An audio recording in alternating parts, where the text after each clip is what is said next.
I had the idea of being an architect at school, probably from early high school. So I liked building. I was brought up on a farm. I was building farm buildings, and the practical side of it I liked. And like many that get into architecture, they like drawing. So it seemed to be a natural progression. So straight from school, I studied architecture.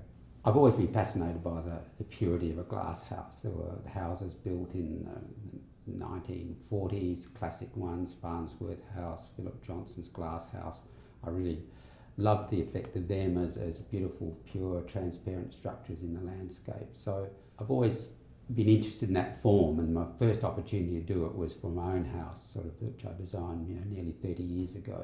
Trees all around and sea views, so there was an advantage there in getting that transparency, making the most of views, and again, like the Barossa house, getting maximum exposure to the north for winter sun. And the long, thin form of both of the houses means that we can open them up, get cross ventilation, provide summer cooling. So most people think of glass houses as being little hot boxes because they think of for horticultural reasons glass houses are used for that purpose. But when you can open them up, flush them out at night, there really is a very nice form, a very practical form. So I was approached by clients about 4 or 5 years ago. They had this beautiful site in the Barossa Valley. The first aim was to design a house that would make the most of that setting, hence the Barossa Glass House.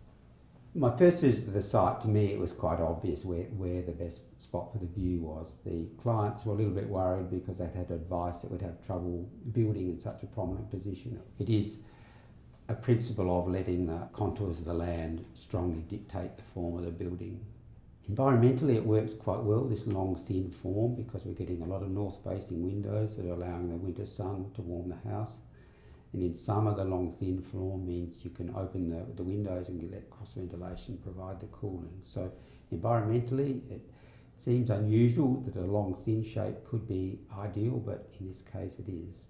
Certainly with my 2 glass houses, they could be described as touch the earth lightly. That's sort of a principle where you're causing the minimum impact to the land. Like my own house, it's just 4 poles touching the ground, concrete pad, so it's almost as though that house can be dropped into that site and cause no disturbance at all.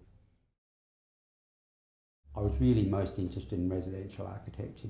You're having a chance to affect your client's quality of life. So, and you know that every person in their house is very involved. To me, it's very satisfying that you know that you're having a positive impact on many people's lives.